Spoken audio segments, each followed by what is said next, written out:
क्या करना क्या सुनना है रे चल का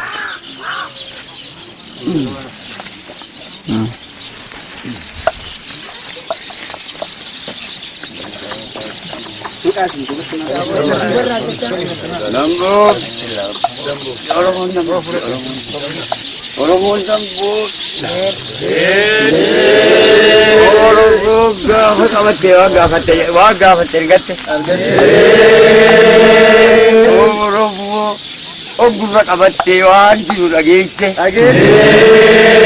Oromoon ija qabattee gisii banamte.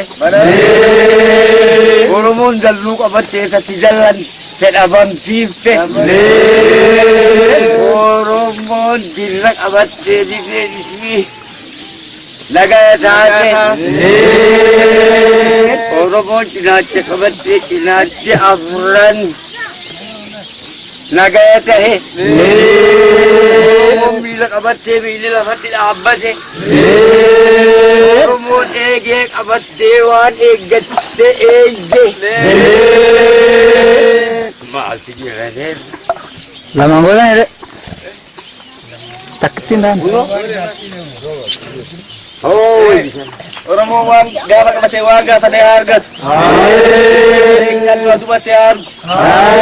Qabatee gursaan dura dubattee dhaga'u. Qabatee wanni dilan haa dhabamtu. Qabatee dirree isaa nagaa taatu. Cinaacha qabatee mallaa isaa cinaan nagaa ta'u. Luka qabatee lubsaa lafatti haa dhaabbatu. Qabatee waan eeggate haa eeggatu. Loorii faanti rooba. Eetiin gooba. Si waaqeffataadhaa haroo roobaa keessa galaa yaa waaqi. Namni ilaalchin jiru. Ililchee namni ililchee.